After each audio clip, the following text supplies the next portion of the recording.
Everyone, welcome back to the channel. Today, we're diving into a story that's not just strange, it's unsettling. The kind of mystery that grabs you by the spine and doesn't let go.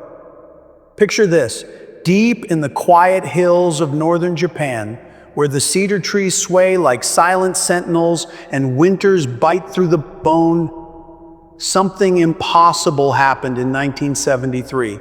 A simple wooden statue of the Virgin Mary, humble, hand-carved, not even famous, started bleeding. Not once, not twice, but 101 times.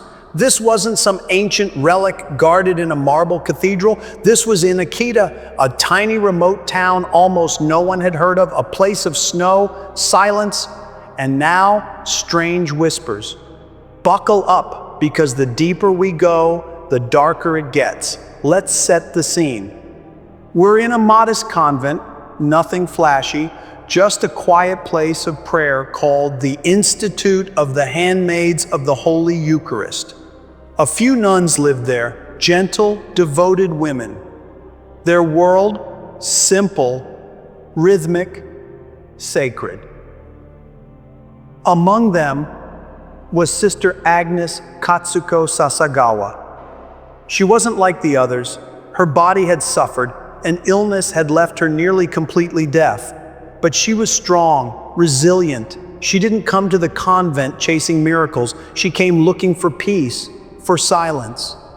But what she found was anything but. On June 28, 1973, Sister Agnes felt something strange. A burning pain. She looked down, and there it was.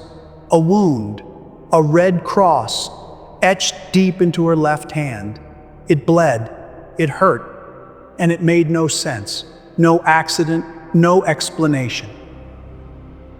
She kept quiet. Maybe it would pass. But it didn't. The blood kept coming, quietly, persistently. The other nuns began to notice. Whispers followed. Some feared it was stigmata. Others just folded their hands and prayed harder. Then, just over a week later, on July 6th, everything changed. Sister Agnes entered the chapel too. Oh, pray. And stopped cold. The wooden statue of the Virgin Mary, so still, so serene, was bleeding from its right hand.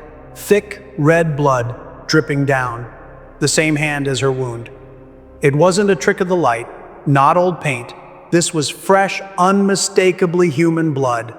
And it kept happening on Fridays. Christ's Passion Day. The nuns wiped it clean, the blood returned again and again.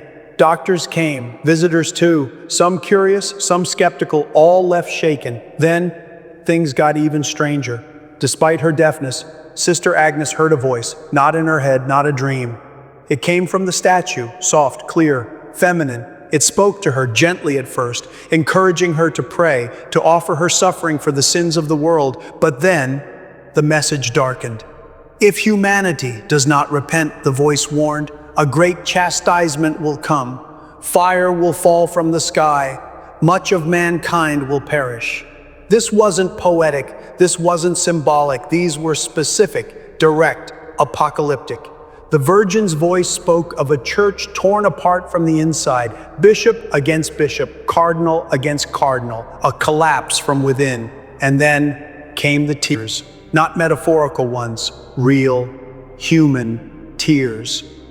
Starting in January of 1975 and lasting 6 years, the statue wept quietly, mournfully, 101 times. Tears, sweat, blood. Scientists tested it multiple times. What they found? The blood was human, type B. The tears and sweat, human too. And they all came from the same female genetic profile. Even skeptics were shaken. A local doctor, firmly scientific, not religious, tested the samples himself, and what he saw left him speechless. But here's where things get murky. The Vatican said nothing. Japan wasn't a Catholic stronghold, and the church, well, it had reasons to be cautious. The messages were risky. They pointed There's not at outsiders, but inside the church itself. Still, in 1984, the local bishop John Shojiro Ito declared the events supernatural. He allowed public veneration, said the messages were consistent with Catholic faith. But after he retired, the Vatican shelved the case. No confirmation, no rejection, just silence. And yet, the story lives on. Some believe the Virgin's warnings are unfolding now, that the church's internal fractures, the scandals, the cover-ups, the silence are exactly what she foretold.